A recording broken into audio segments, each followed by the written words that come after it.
What's going on, millionaires? You're listening to the Million Dollar Mind Podcast, episode 178 on getting paid as a content creator.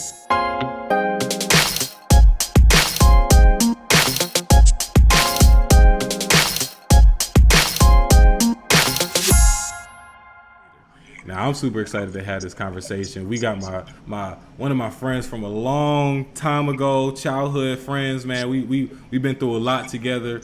Kayla Eisenhower is in the building, also known as the anime Jawn, right? And we're gonna talk about what that means and how she got that name. Kayla is also an anime and cosplay content creating genius. Like, I'm always seeing her content on my reels. I'm always seeing her on the timeline going crazy with the numbers. And right now, Kayla has over 480 subs on TikTok and almost 100K followers on Instagram. Just really doing the dash as far as creating content and getting a lot of engagement with her following on these social media platforms. And the reason why I wanted to get Kayla on our show to talk about this content creating, because we talked a lot about, digital real estate, right? Course creating. We talk a lot about, running ads with Derek Sleeps. We talk a lot about just entrepreneurship in general. And the way this social media game is going, if you're trying to get into entrepreneurship and you just want to get more exposure as to who you are, what your brand is, becoming a digital creator, creating content is going to be essential for your growth. So we got Kayla in the building to just talk about her experiences, and I just can't be more excited about this content this conversation that we're going to be having. But of course, I want to pass the mic off to you, Kayla, to tell our millionaires a little bit more about you and how you came up with the name, the Anime Jawn, and really just tell us a little bit more about what they can expect from today's episode. Thank you. So, my name is Kayla. I go by my handles Renegatus or Anime Jawn, and I started making content back in 2020, probably when a lot of other people got into making content or switching to online. I was out of work. I work in the medical field, so they shut us down, and everyone was just like, everyone's always like, oh, you should make content, you're funny, like get on online. And I just started making videos on TikTok, and then it just turned into making skits, making content, comedy, cosplaying, um, and it's just kind of grown into what it is today.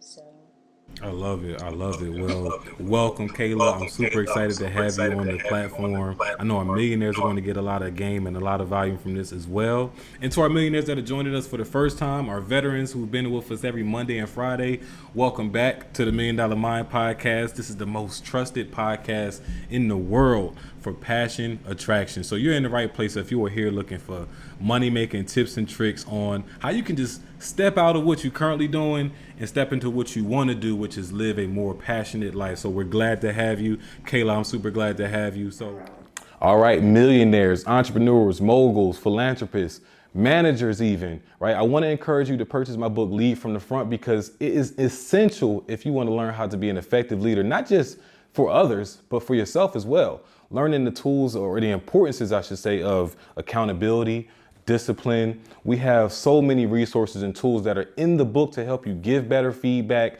give more genuine feedback, hold yourself to a higher standard and hold others to a higher standard without making them feel like you're the person that tells a lot but doesn't lead by example. And that's what the whole purpose of the book is, to lead from the front. So if you haven't already, go check out my book, Lead from the Front. You can find it on my website at www.kaispeaks.com. It'll be right there at the top. Let's start off with just this word content creator, right?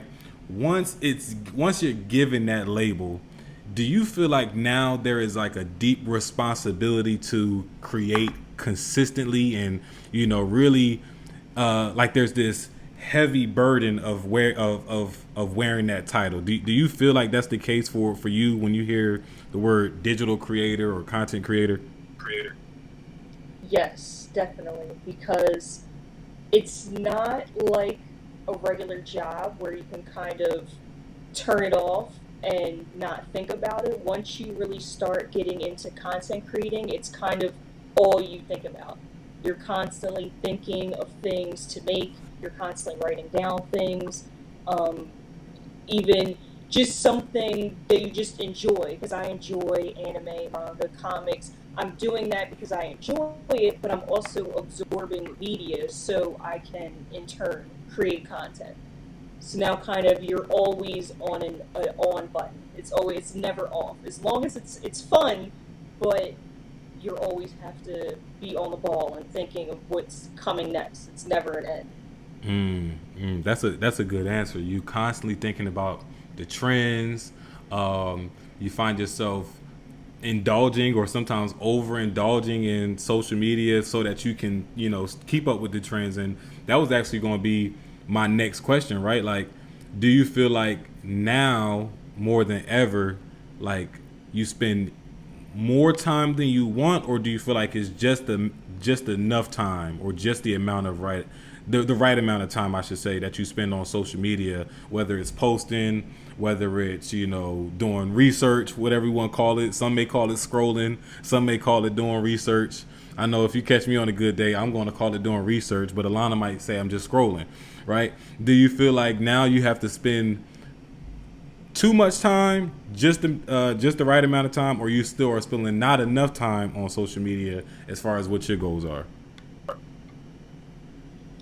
Um, I feel like I spend the right amount and sometimes a little bit more.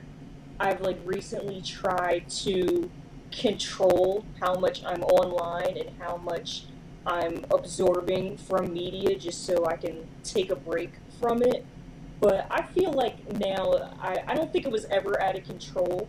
And again, it's something, it's at least I'm in the realm of something that I enjoy.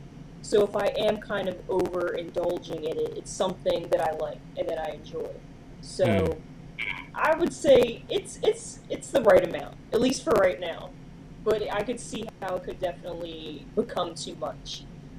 Yeah, no, that's a good answer, and I think the motivation, like I said, behind that question was just when you step into these roles, people who are not in those roles sometimes can, it just seems like we as content creators, easily you can have the perception that you're not doing, like, you're spending too much time on social media, and then there's this fine balance between when are you actually doing research versus when you're scrolling.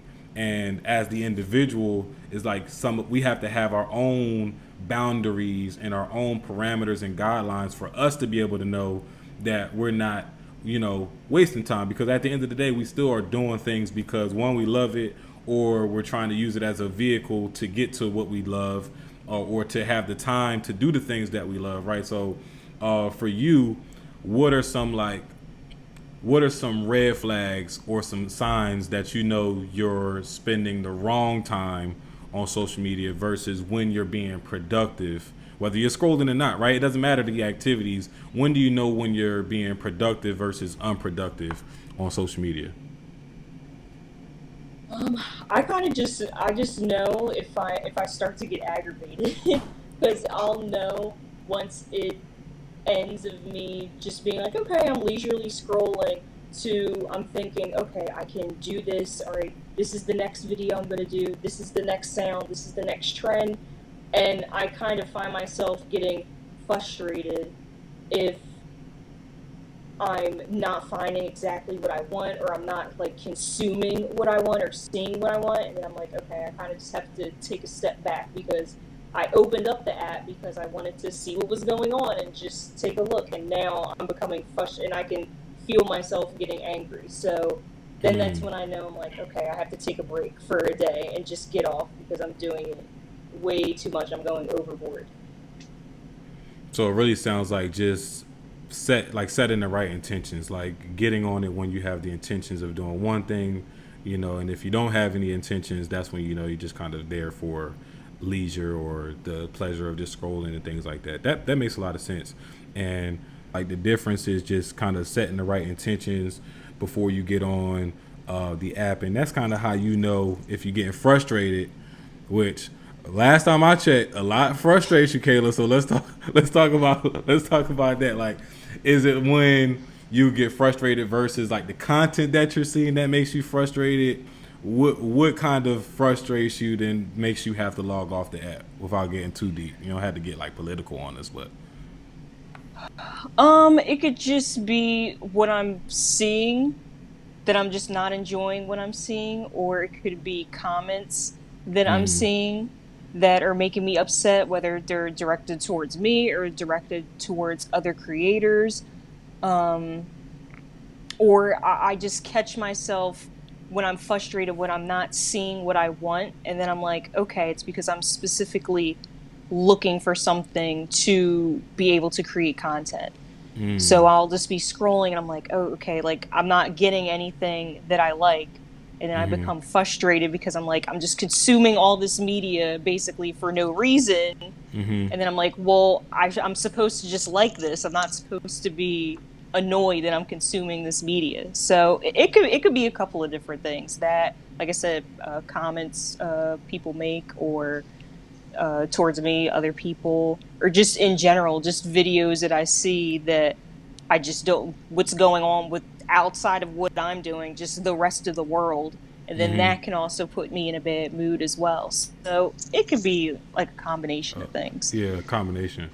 That's interesting. And you even said something that I didn't even think about, which is like the difference.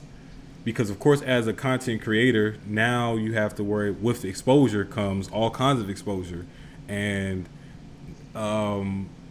now you have to worry about, because this is the internet, and the internet is undefeated for Twitter fingers, people, the internet bullies, like all kinds of negativity also, as well as the positivity, lives on the internet. So when it comes to like the negativity that finds itself on your pages, how do you not allow that to stop you from creating? Because like it looks like you have a whole lot of fun creating, you talking about stuff that you love, right? So it's all short lived. So how do you continue to push past that stuff? Because I'm just thinking about people who are now looking at social media as a platform and as a vehicle that they can use to grow their business, or just bring more exposure to their brands.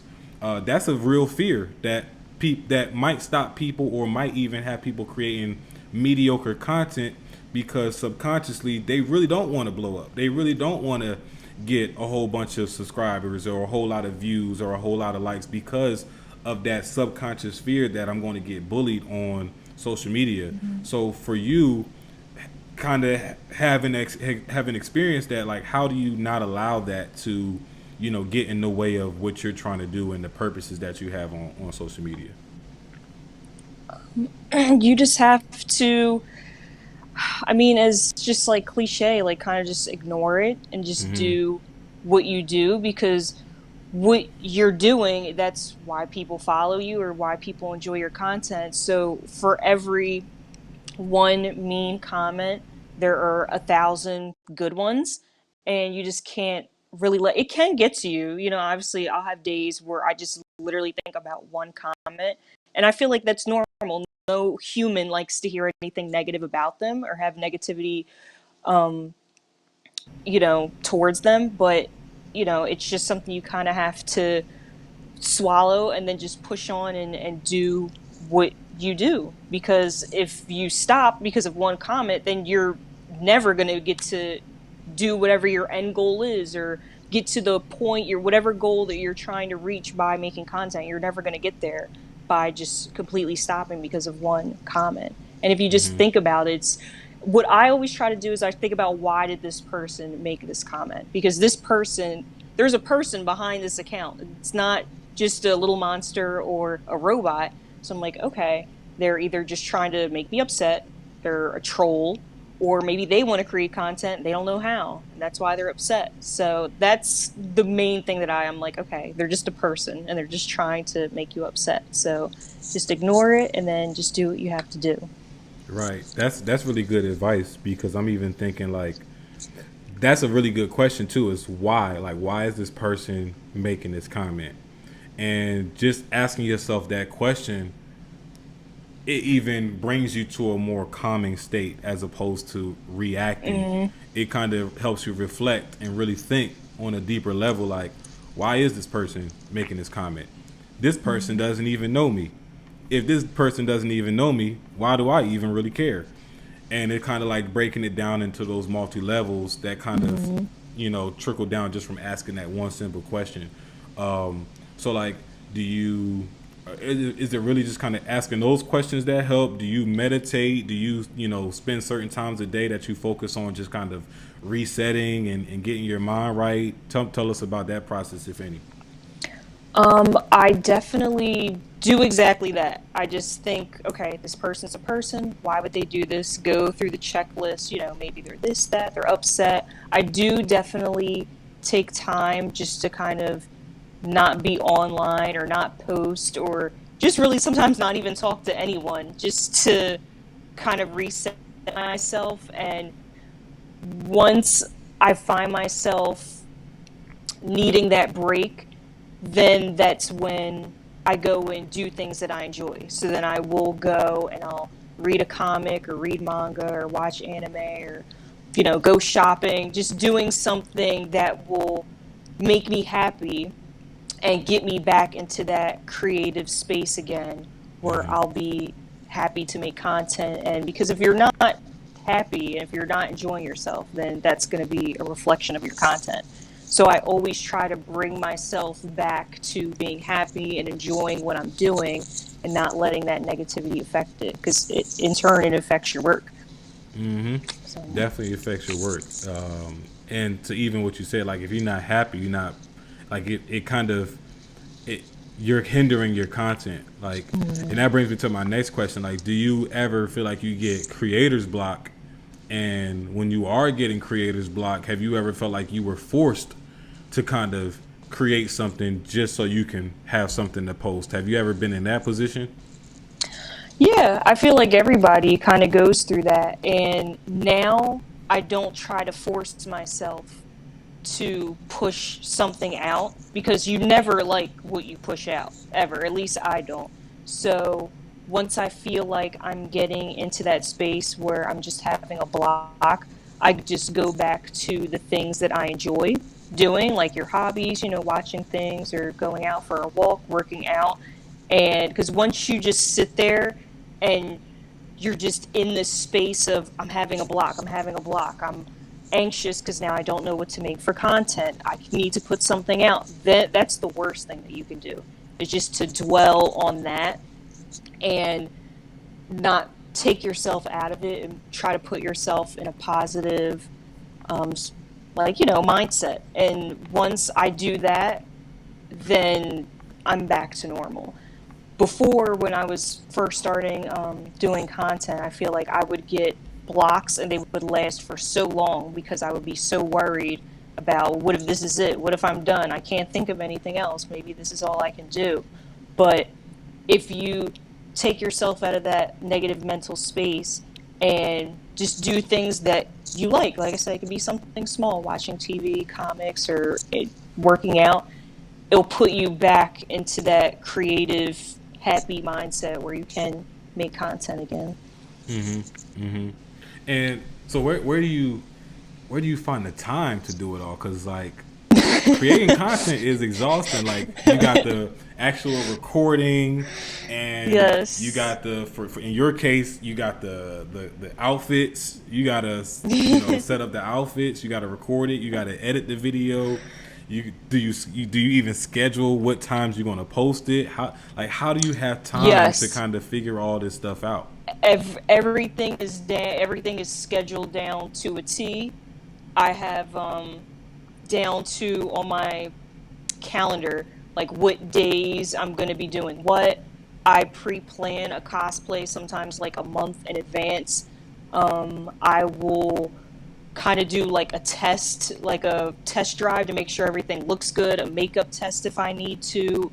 On days where I'm just off, that's when I'll record. Sometimes I need 8, 12 hours to do makeup, hair, to record everything, to do like the photo shoot aspect of it. It all is, there's not one thing that is not planned out, even down to when I will release content. Some days you have to know what days things perform better, at what times, when people are going to be logging into this app because versus another app.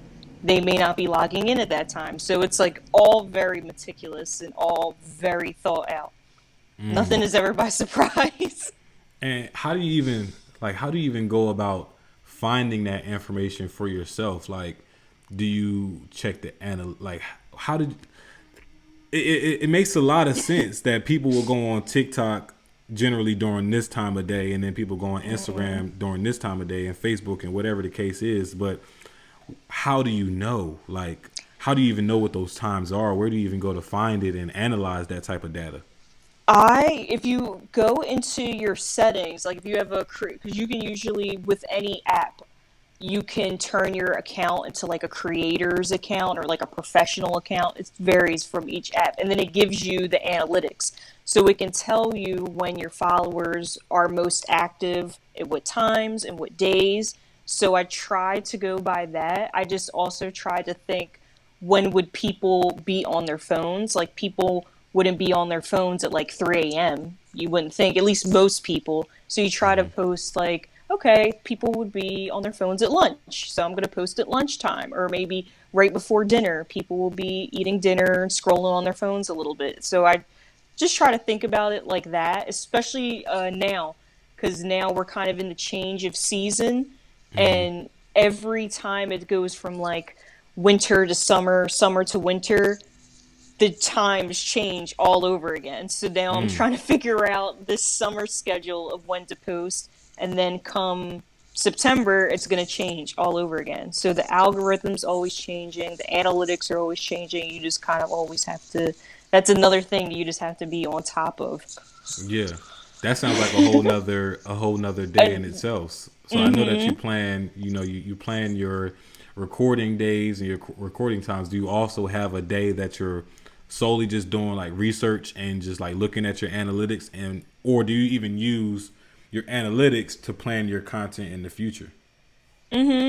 yeah, sometimes like today was kind of like a day like that, where I was kind of thinking about what content I'm going to be doing next, and I was looking at analytics, seeing what were days where people were online more, what times, and I was on my calendar planning out what days I'm going to drop what things. All the way, I have things planned out until October, so it can go. You can pre-plan pretty far, but yeah, that's what today was. It was one of them days where you just kind of have to look at everything and see how it's performing and see where you can make changes and what things are working and what things aren't.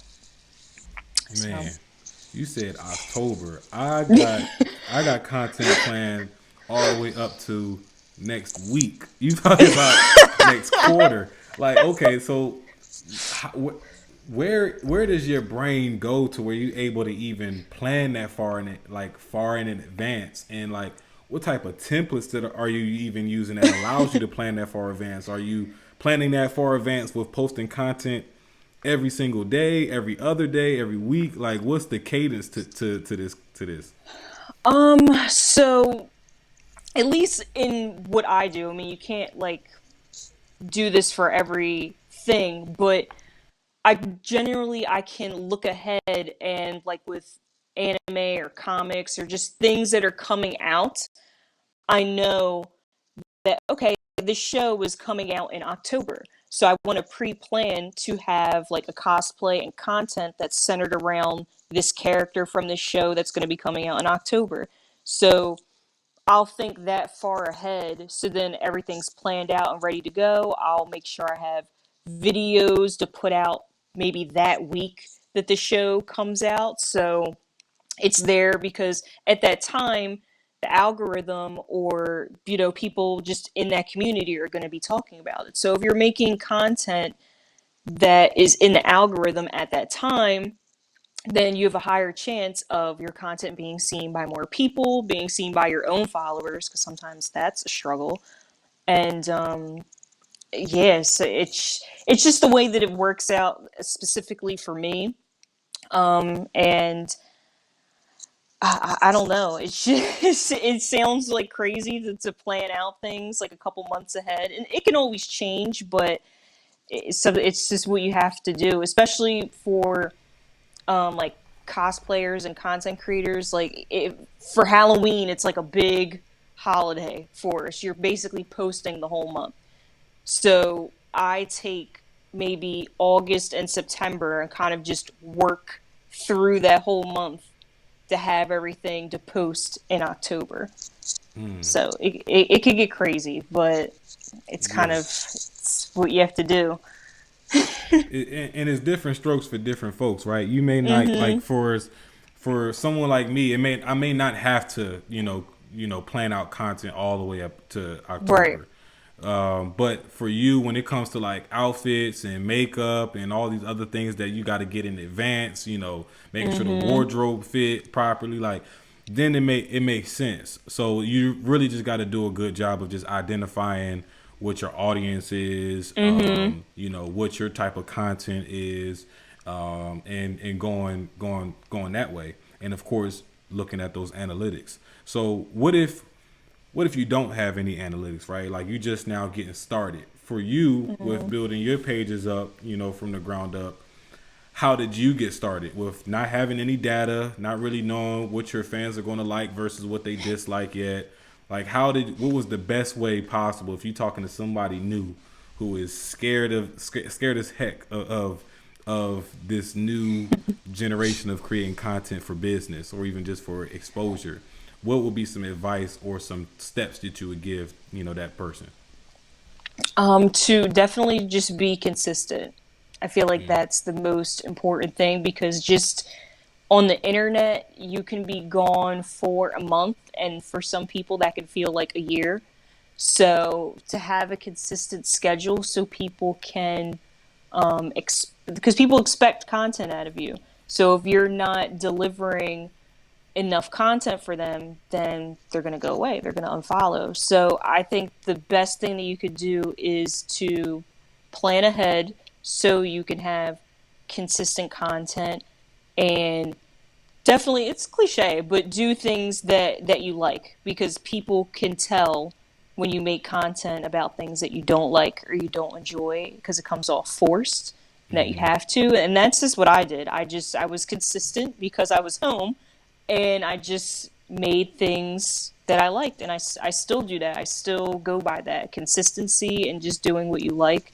And you'll get to the place that you want to be eventually. For some people, it's quicker than others, but that to me, that's the key is being consistent. Throw that out there. That consistency is key. I'm even going to add to that, Kayla, right? Because consistency and doing what you like, doing what you love, those are both important. But I'm even going to add doing what you're knowledgeable about too. Like, Yeah.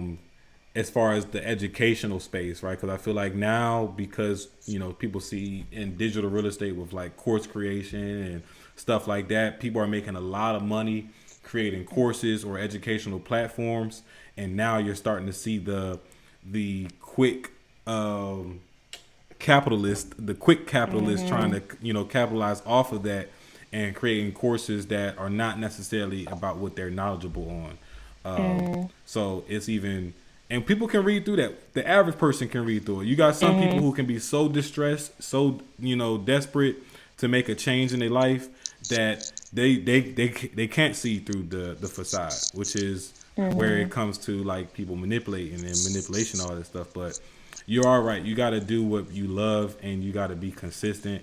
And I've even found that myself, like the differences between when I can go 2 weeks posting every single day for that 2 weeks versus when I just miss a weekend, like how I can go up and down, like and lose all the followers that I just got. So for you, I guess my question is, let's say you have an emergency and it doesn't permit you to post every single day or as consistently as you got your followers used to, because you could post maybe every 3 days and they just know Kayla about to drop on this Wednesday and then that Saturday.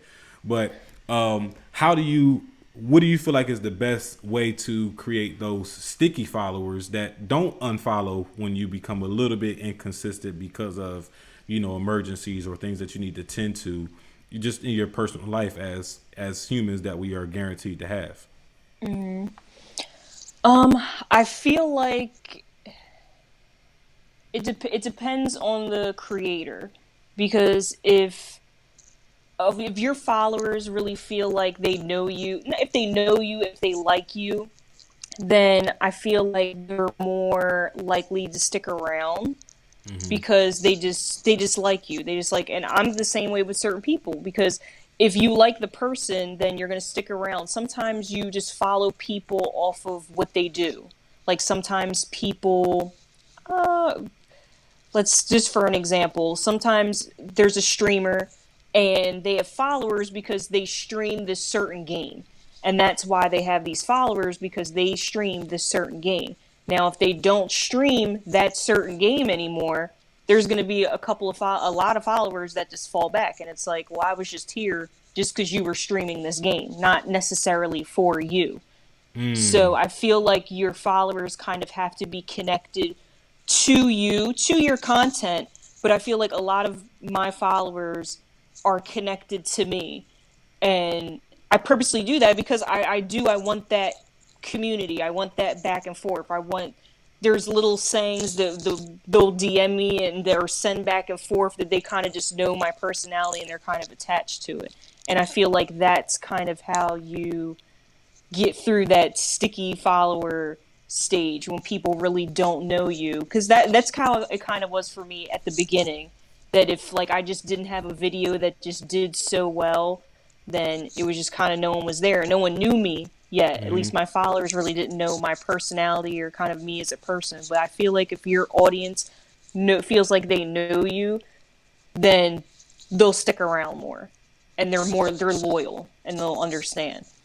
That So is just no. I was just gonna say that's amazing advice. What were you getting ready to say?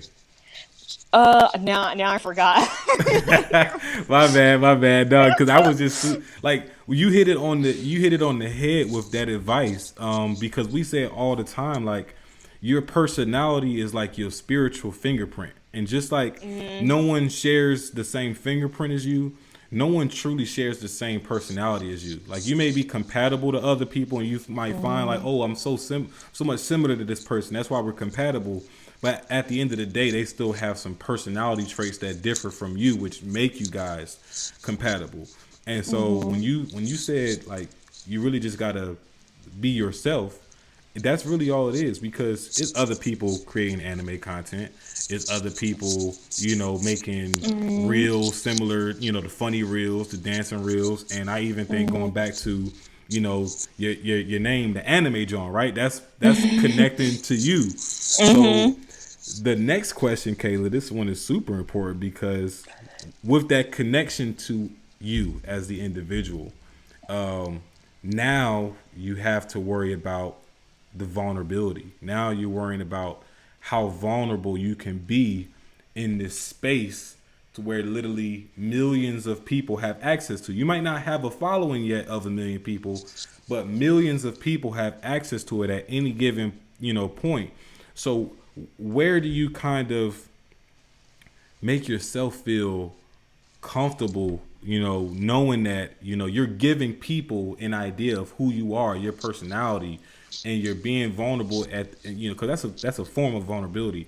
How are you able to make mm. yourself feel comfortable with that? Do you feel like, because I don't feel like you 1,000% an extrovert, nor am I, right? So if you're No. not an extrovert, for our introverts and our ambiverts or omniverse, however they want to classify it, for our introverts and all those folks out there that are listening to this, like how do you become okay with that vulnerability?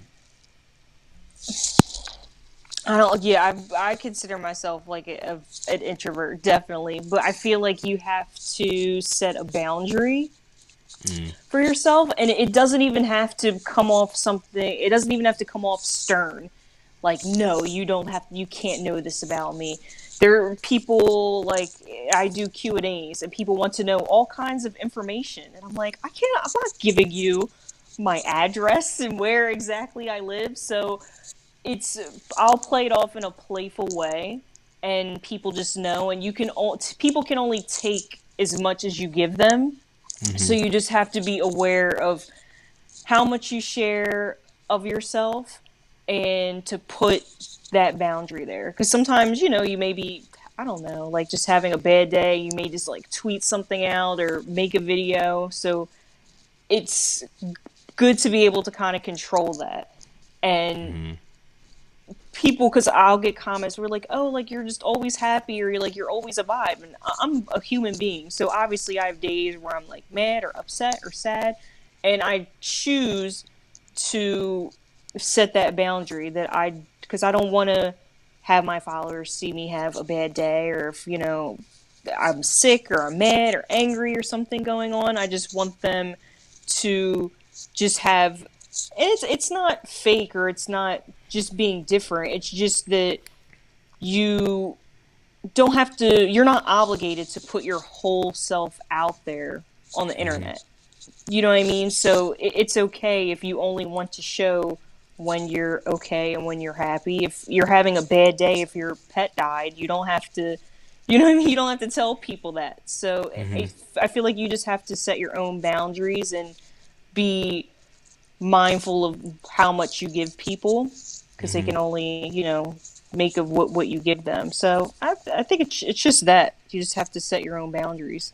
Yeah, I think boundaries is a good word, and oftentimes like we can get it confused because we see, again, the A-list celebrities who have a following based off of how much people know about their lives. You got the Shade Room, you got TMZ always prying into people's lives. You now have reality shows that give people access to. Again, it's still a facade for sure, but it gives people this false blanket of real life. And it makes us feel like that's also part of like kind of the content that they put out there. Because if you're on a show like a reality show, and if the reality show thrives on your romantic relationships, or maybe your relationship with a family member or something, you're kind of now putting that out there. That's what you're known for. That's what your content is. So now it's kind of expected for. Now it's an open door. It's like, well, you let me into this part of your life, so it's kind of free game. But with our content, it's not about our personal life as well. It's kind of what you make, you know what I mean? What you choose to share as your content, I feel like, too. That's a good point too. So it's like basically it sounds like the advice is, if depending on how much you're willing to share, that's also something to think about when it comes to the content that you want to create and what you want to put out there.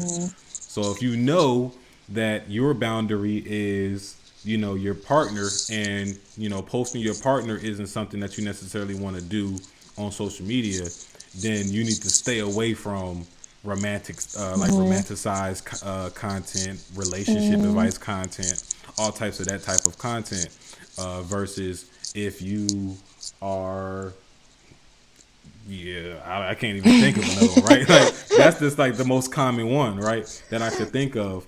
But even to the point of just that vulnerability piece, it just goes back into what you said, just setting those boundaries. And I think that might be the best way. That's the word of the day: boundaries.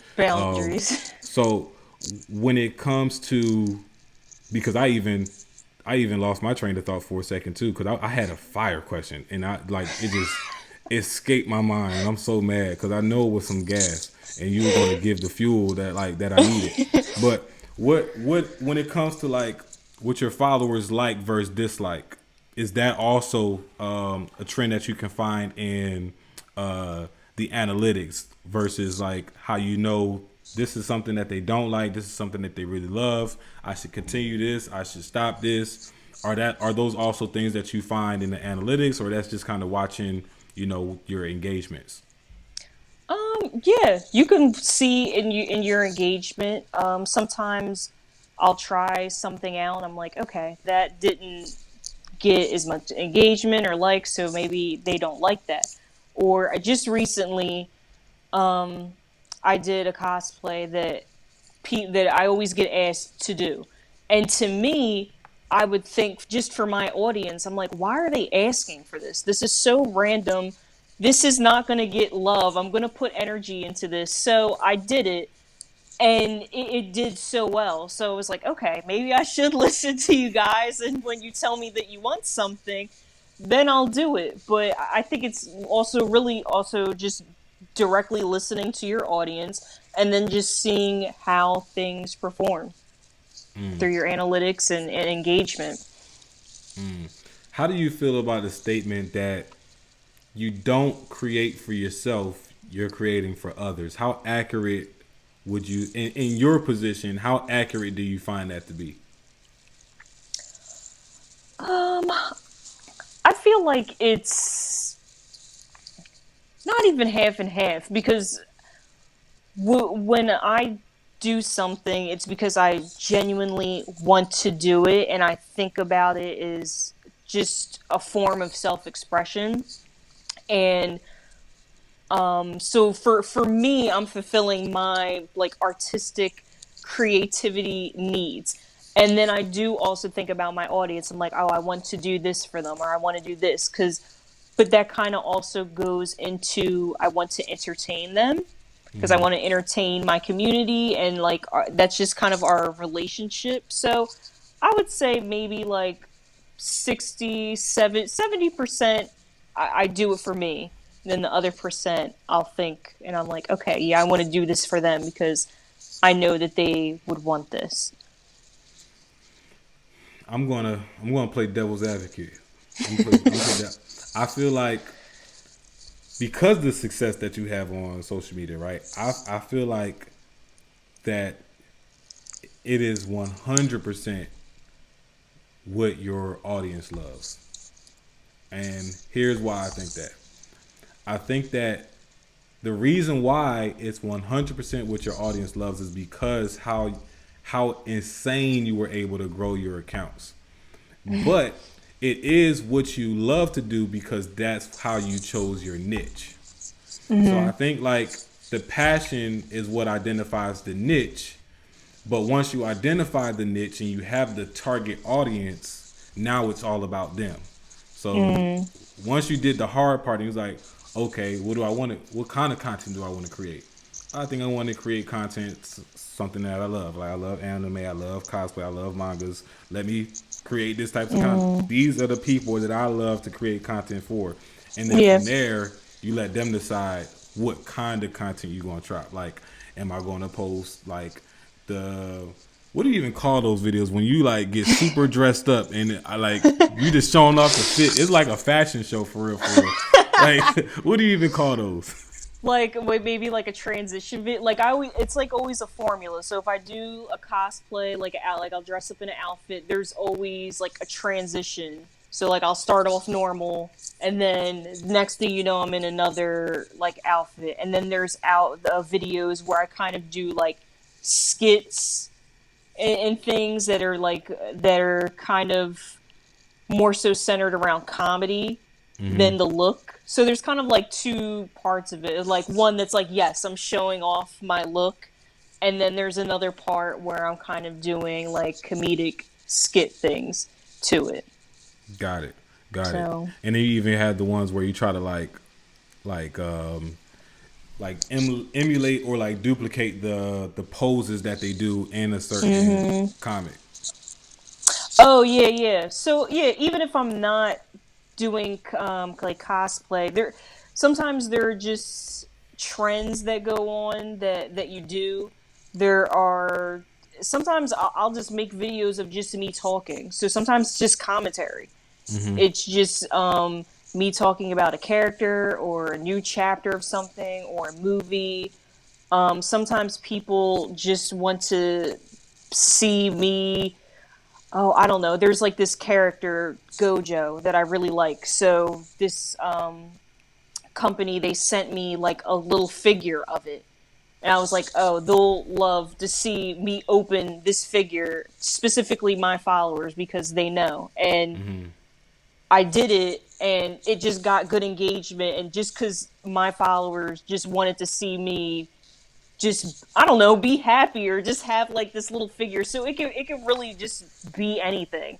It doesn't have to necessarily be like me dressing up, because when I first started, I didn't do the whole like dress up thing. I wanted to get to that, and then there was a couple of cosplays that did really well, and then I guess it goes back into you saying that people like drove me to what they wanted to see for me, because once those cosplays did well, then they were like, we need more. Like we want to see you do more, and I've done more since then. So I guess Mm-hmm. yeah, my audience does kind of control what I Mm-hmm. put out.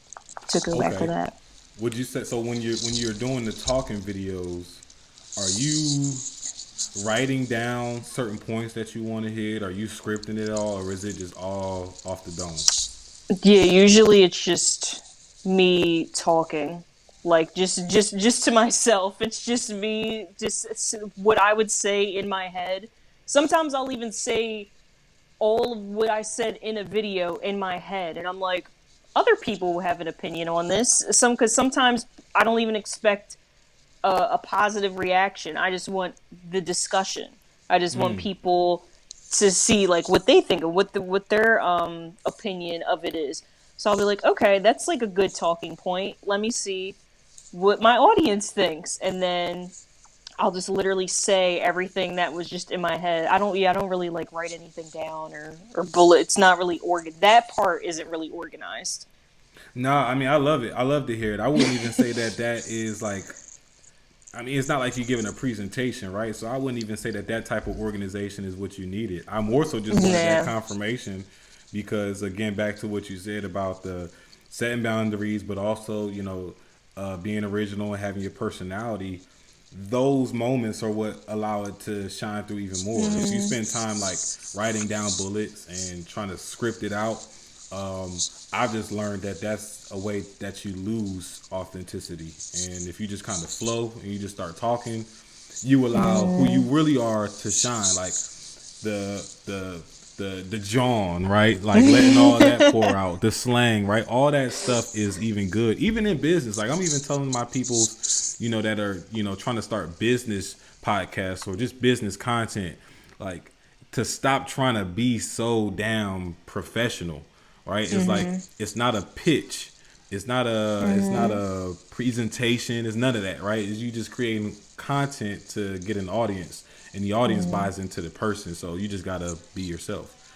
And so you're not going to have a script when you talking to people face to face. Like somebody with the Right. you're the anime John. Wait, let me get out my script. Yes, you're not Yes, doing I that. am. You're not doing that. So you got to figure out ways to just be authentic and talk about the things that you love without a script. Um, so okay, and another thing you said that I like was you're not necessarily looking for a positive reaction. Some content you really create just to start the discussion, just to start and create a space where people can feud or just have an argument, right? To even just voice their opinions and their thoughts, which is another interesting thing. Because again, I feel like social media is also a place where people go on to be right, right? So like when did you identify that that was more beneficial than the latter, right? When did you know it's not about being right or wrong, it's more so about creating the space for the debate? Um, Or has it always been like that? I feel a lot of people, especially just now, like just want to be right and just want to be a critic about things. To me, it was always let's have a discussion. Let's see your points. Let's see mine. It wasn't until I started making content that someone was just there just to be like you're wrong and just combat with you. I find some people consume content just so they can debate something or just so they can be knowledgeable on something so they can have a back and forth with someone because you could kind of just tell by some interactions it's like okay like you kind of have another motive here like you kind of just want to be right or just show that you're knowledgeable about something so that's just what I always thought of it as just like we have a back and forth but I've learned being on social media that people want to be right. People want to be looked at as they know it all and they're knowledgeable and like the pinnacle of, they want to be a critic. So that that's been something I learned just being on online.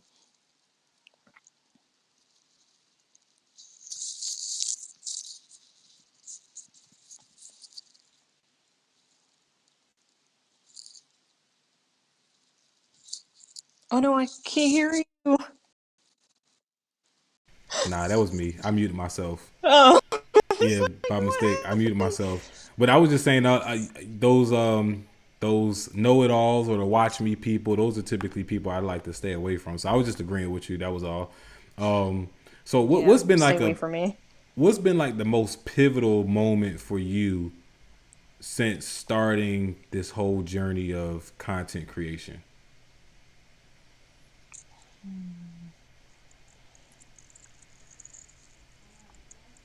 I don't know. I'm trying to think.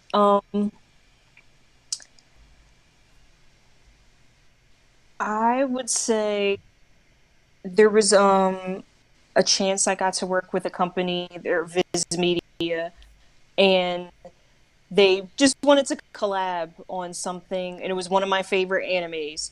And when I saw the email come across my account that said, oh, like Viz Media, JoJo collaboration, something, I was like, okay, this is like something bigger than what I'm thinking it is. I can really do what I love and what I'm interested in and take it to do something else and open up other avenues. That was kind of, I was like, I realized.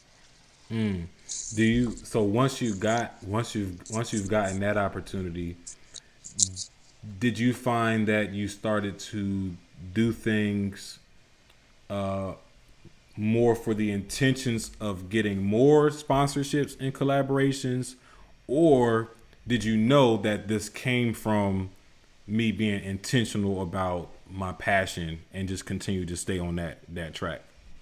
Yeah, because I just knew, just anytime, it never works out when you just try to, you just see people, even if you just follow people, you could tell that, okay, they're just putting out sponsorships, and there's no genuine content.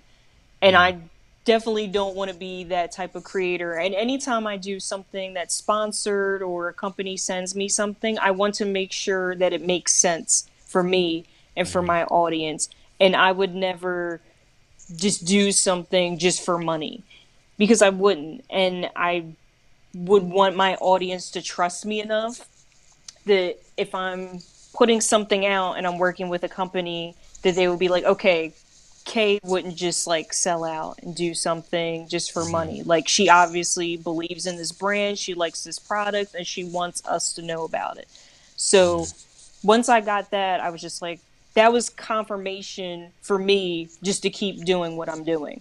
Because obviously I'm doing something right if Viz Media, reached out to me and just the opportunity. So I was just like, I have to keep on this same path and not Right. try to Not do try to anything reinvent the different. wheel or do No, anything crazy. mm-mm. Got you. No, that makes sense. I'm glad that you had that actualization and to just know. It's funny because we actually had this conversation like a couple weeks ago. Me and my guy Timmy, who I had on the show, who also happens to be my trainer. We were talking about this, like how if you protect your purpose will protect you. So like for his situation, we were talking about how he was really like in a bad, situation financially, living with friends, and he even decided to like it was between going back to school or getting this camera, and he used those funds to get a whole new camera, right? Because this was something he was passionate about. And every time, like when he was down bad, like trying to figure out where he was going to get the funds to do this, funds just magically appeared. Like someone would ask him to do a gig, or a school would ask him to come teach, come talk to some kid. Like randomly, these opportunities would just come out of nowhere. And so it just kind of goes back. You just reminded me, like it goes back to that every single time of just staying on that path and that focus of like you're doing what you love, asking yourself every single day, like, am I doing what I love? How can I do what I love today? Um, and you will find yourself coming up with opportunities and opportunity after opportunity after opportunity, just following what you love. Um, so speaking of what you love, what do you love most? Because I'm sure there's a lot of things you love. about where you are right now, but what do you love most about creating content? About creating your content? I love my community. I love that my audience feels like they're like in a little group with me. It's like we know each other. Mm, So we have like little inside jokes. There's stuff that they'll comment. They're like, say something in my voice. Like, I just love the community that I made, that I feel like we can always talk about something that's going on in the realm of anime or manga or comics or just in the world. That's my favorite thing that's come out of all of this. That it's a sense of community among my audience. I love it, and I love that you keep using the word community. Like, community is actually another word that, you know what? While I got it up, community is another word that keeps coming up on the show, Kayla. Like, believe it or not, like, we stress so much about community, and I think community now more than ever is what a lot of us need, as far as just making sure we're held accountable for the things that we really want to do. And, my question for you is, with your community and now having a firm grasp on who your community is, like, do you have things like community meetups or like virtual events, in-person events, anything like that coming up for your community that you're super excited about? It was funny because just on my Q&A, someone would ask me, "Oh, are you going to do a meetup?" And I was like, "No, I'm not." So then you guys could like jump me, like not in Philly, no. But I'm going to a con July 14th. I'll be there. It's in Texas. It's DreamCon. So I've let my following know that I'm going to be there, and we can meet up, take pictures, whatever they want to do. But normally, I I feel like I just talk to my audience kind of all the time, like on Twitter. Like I always on videos on Twitter. On TikTok, if someone comments something, I always try to comment back. Like, I'm not too Mm-hmm. big or too important. I'll go back and forth, and I feel like that's kind of where we have our relationship, in those everyday kind of instances. Or if someone like DMs me something, and I'll talk back to them. So it's very much so like that. I haven't done like a meetup or anything like that. DreamCon, this con that I'm going to in Texas, that'll be like the first time I'll be somewhere where a lot of my following is probably going to be, and I'll meet them personally. But I feel like it's an everyday thing that I'm kind of interacting with them, like a meeting. Gotcha, gotcha. And you be on. You said you be on Twitter. You have you started utilizing that like voice feature that Twitter got on there now, like Clubhouse? No, I'm scared to use it. I don't know how to use it. I feel like you should. I feel like, especially if you always engage with them on Twitter, I feel like just creating a little room, The where spaces, where right? y'all, I think that's what they call Twitter it. Spaces, Twitter Spaces. You create you a little room, and you just, you at the end of the day, you can choose who has access to just listen versus who can talk. And so you can always, when people trickle in, you can let people talk, and then once they just start getting crazy, like, okay, you can't talk no more, bro. Like, you could always do that and still make it a safe space for everybody. So I I think didn't that'd know be really that. cool. Yeah. I didn't know that. I was scared. I was too scared. So I was like, I'm not gonna hit record or open a space until I know exactly what it is. But now that I know, now yeah, I definitely want to do that. I think you should. I think you should. That's just another creative way to just tap in with your community, and I just love the fact that you have a community like in the first place. Because, like I said, community. It doesn't matter what community you're part of. I'm talking to you guys in the back. Join a community, right? If you really like the anime Jawn's content, join her community. If you really like Grant Cardone's content, join his community. Like, just join a community, right? It doesn't matter which community it is, whatever community you feel like you belong to. join it, because like that's where you get all your ideas. Like, can't you say, Kayla, that you've probably gotten at, at least 60% of your ideas just from engaging and interacting with your community? Oh yeah, definitely. They'll tell you what they want, Right. and I feel they're my community, so I feel like I'm obligated to do kind of what they want. So, and they're the ones that are supporting you.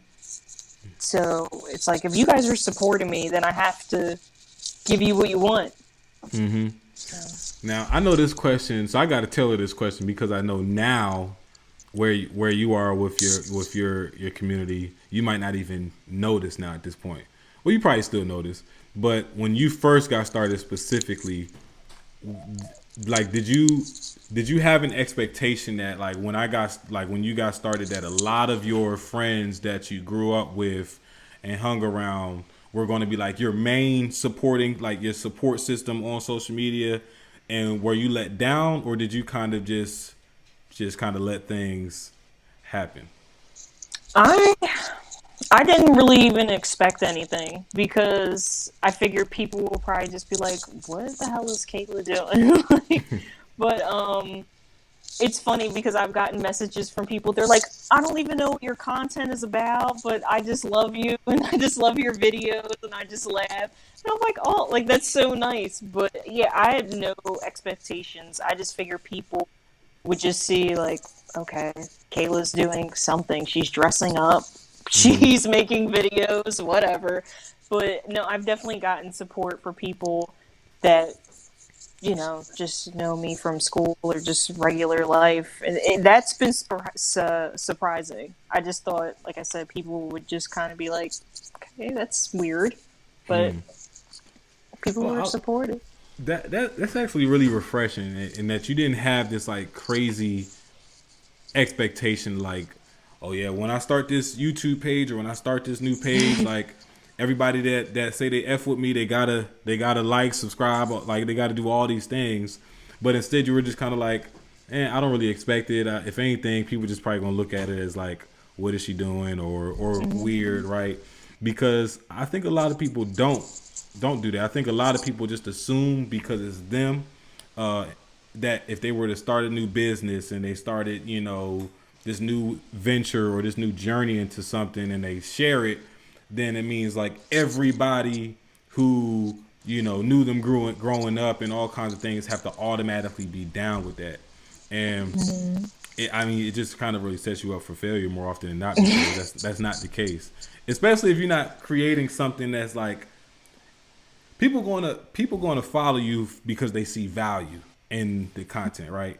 Whatever that value may be, it could vary. Some people value means financial education. For other people, value means business hacks. For other people, value means entertainment. For other people, value means community, right? So it's whatever you can provide to them that they see valuable is where that's where people are going to follow. So for you to not just assume like, oh, everybody's going to mess with me because this video went viral and this video went viral, then it kind of like sets you up for failure if you have that assumption. So I'm glad to kind of hear like that was your thought process on it.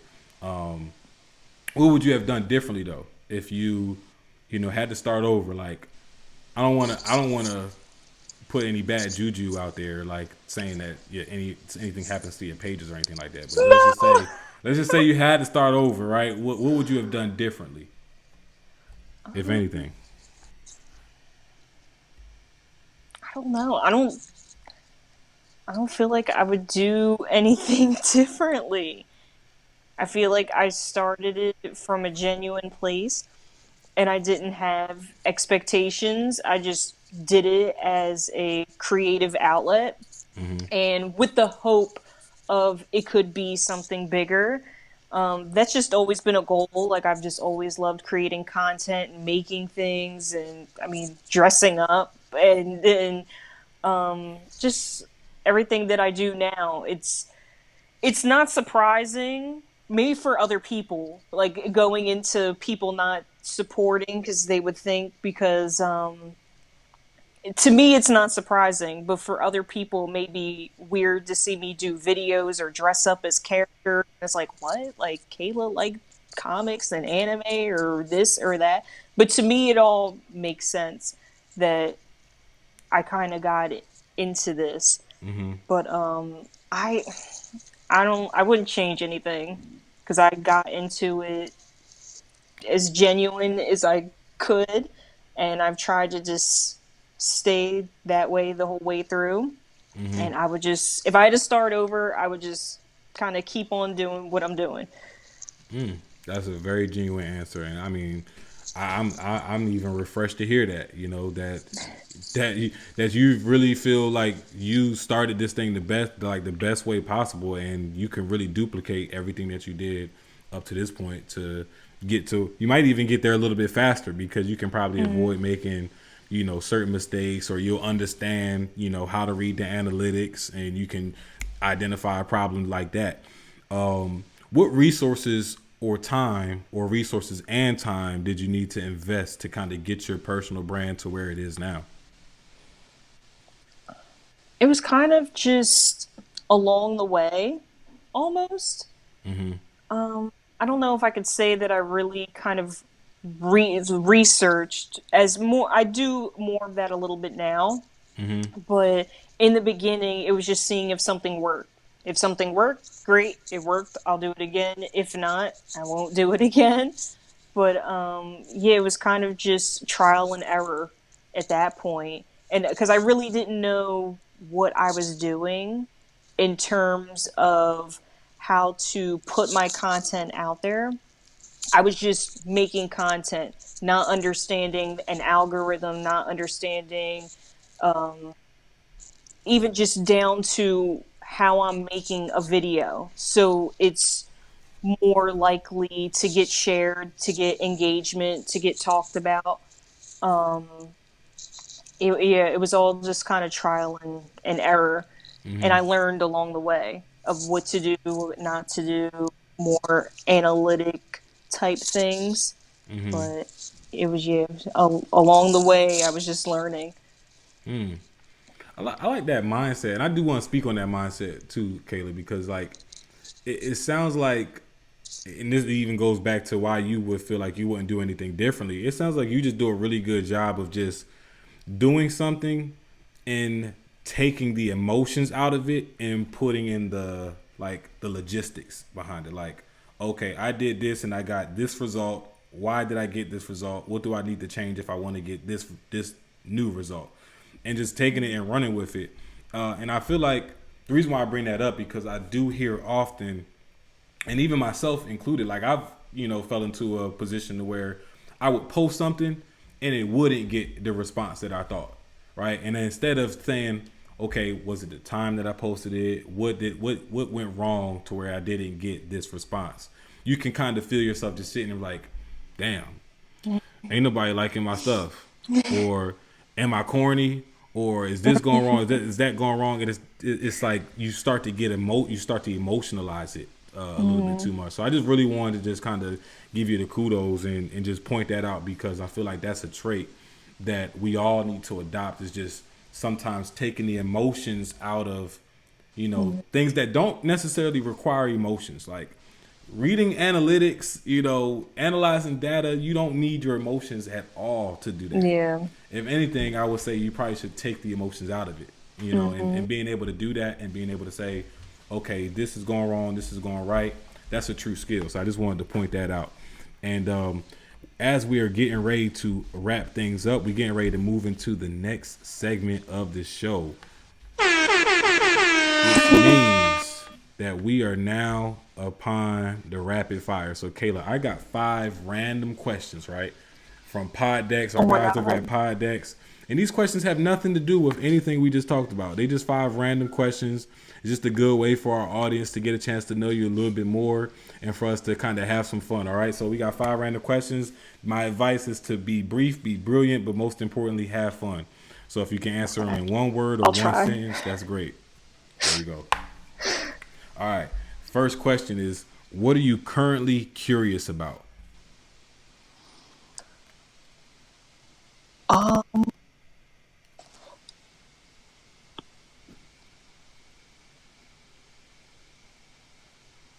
my god, I don't.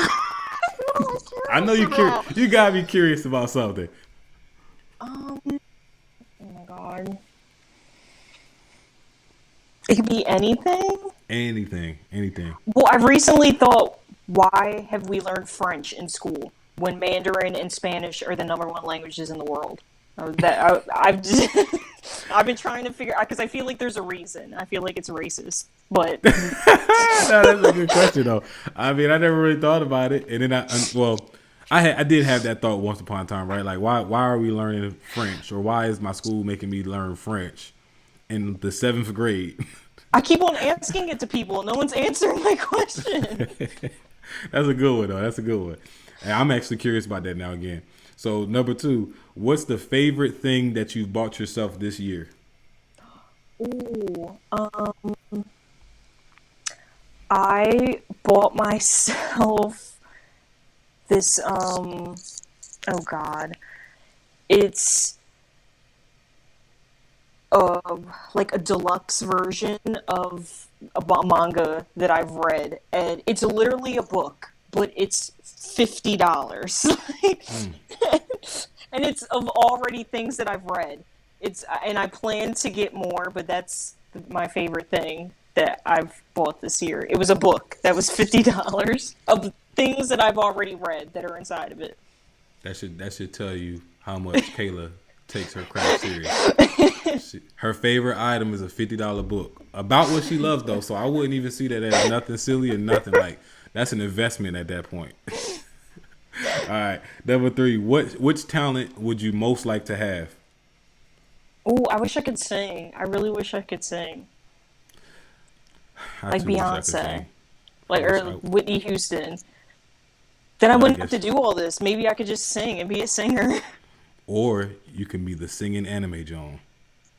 That, or I mean, well, one of my mutuals, she already does a good job of doing that. But maybe I could like duet with her. But yeah, I would really love to sing. I can't sing for anything.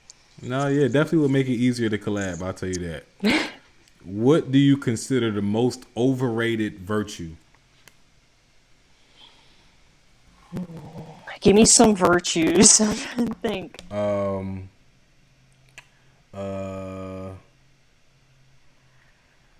That's a good question. Give me some virtues. I know, like, what is a virtue? I don't like using that word. So, like, they say patience is a virtue. Right. Silence is gold. Silence is a virtue. How does the phrase even go? Silence is virtue. golden. No, I feel like one. half of those I don't believe in, like sayings. Let's just skip that one. We'll go to another number 4. Number 4. Which words or phrases do you overuse? Oh God, can I curse? Yeah, go ahead. Oh, bitch! I always say bitch, and it's so bad. Now I was gonna say Jawn. Well, that too, but Nah. I'm sticking to yours because I do hear you say it a lot. I can't, positively, negatively, I always say it. Yeah. All right, there we go. Number 5. Which band or artist, dead or alive, would play at your funeral? Oh my God, I would love Freddie Mercury from Queen to perform. I love him and I love Queen, so I would pick Freddie Mercury. I mean, the rest of Queen is still alive, but you need Freddie Mercury, and I feel like he encapsulates just me. So Freddie Mercury. Google's Freddie Mercury. You don't know Freddie Mercury? Nah, I don't. I'm sorry. You gotta tell me. Like, give me give me a bar. I don't even know who Queen is. the band Queen. Give me an example. Bohemian Rhapsody. Somebody to Love. Old Fashioned Lover Boy. Bicycle. They did We Will Rock You, but that's like such a mainstream song. We will. That John? Yes, but All that's right. like such a mainstream. That's like such a bad example. Now, I mean, And that's of the Freddie example I needed Mercury. to know who you're talking about. Yes, yes. Oh man, oh man. So yours was Freddie Mercury. Mine's will be the Migos. Oh my god. Yeah, give Are me the they even Migos. together? They broke up, didn't they? They're That's all Unc and speculation. Few. That's all speculation. We can't confirm or deny. We can't confirm nor deny. But that wraps up our rapid fire. I appreciate you, Kayla, for being such an amazing rapid fire guest. And before we wrap things up, I just got a couple more questions for you. And with this one, it's more so an exercise than a question. So every episode, when we get to this part, I love to ask our guests to give our audience something to think about. And this one is a red pill, blue pill scenario. So, just for example, I had a guest, Monica. She had gave our audience a red pill, blue pill scenario. I mean, red pill, you have a partner that treats you good but cannot provide for you, and then red pill is you have a partner that treats you bad but provides everything for you financially. Which pill you taking? So if you can give our audience a red pill, blue pill scenario for them to ponder on, I'm going to drop the poll in the Facebook group, in the mastermind, on Spotify for people to vote on, and we're going to see which pill people taking. This is I've seen this somewhere, and I always think of this. Um, the question was, if you had the option, um, would you take, let's say, like $1 million Mm-hmm. and just have $1 million, or would you take maybe $100,000 and you were able to invest it into something that could, obviously change your future, whatever type of dream, business, uh, business venture, or if you want to put it into your content, would you take that, or would you take the $1 million? Because if you invest in yourself and you just take 100,000, you could possibly make more and have more Mm. than $1 million. Or would you just be safe and just take $1 million? Is the $1 million spread over time? No, just one sum. Now I'm gonna tell you this, Kayla. I don't care. I don't care. I don't care where they tell me I could put that $100,000. I'm taking that $1 million. Like, Really? yeah, I mean, you telling me I could get now. If the question was you get a Maybe we million can phrase it dollars, better. yeah, if you get $1 million over 12 months, or not even that, $1 million over 5 years versus $100,000 right now, then that gives me Okay, something to do think that. about. Yeah. We'll do that then. Because if That's you tell better. me you get $1 million, or I give you $100,000 to go pursue your So a dreams, which million one you taking? dollars over, yeah, let's do that. Like $1 million over like 3 years, Yeah, or you can have $100,000 to invest in whatever you want into yourself, a business, whatever. What would you take? right now. I'm not going to answer, even though I know my millionaires know me. They know what my answer is going to be, and I can almost know what their answer is going to be. But we're gonna wait to see until we put it on the Facebook poll. So, Kayla, I'll make sure I invite you in the Facebook mastermind, so that you can see the results, and then I'm gonna put that question up in the Facebook mastermind for our millionaires to vote on. But yeah, I appreciate you sharing that with us. This last question for you is, you walking down the gritty streets of Philadelphia, and you just happen to see, 18 a spitting image 18-year-old version of yourself. What would be some advice you would give 18-year-old Kayla? Um, it's gonna work out. Everything is gonna be okay. Calm down. Calm down. And I would do what I love sooner rather than later.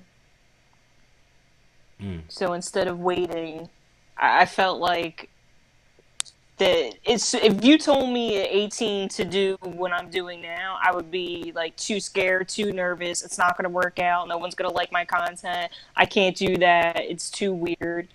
I would say do what you want and what you love now. Don't wait. Do you feel like that was the only thing or the only fear, or do you feel like you were also like you weren't 100% comfortable with being the anime Jawn? If that's the question, I guess that's the question I'm asking. Like at 18, would were you 100% confident if that was your brand, right? Um, I would want it to be my, but not. I would, yeah, I would be just. I feel like any kid, because at 18 you're still a kid. You're just scared of how you're going to be perceived. So yeah, I feel like it, I would be scared that people would be like, "What is she doing? Like that's so weird. Why are you doing that?" You know.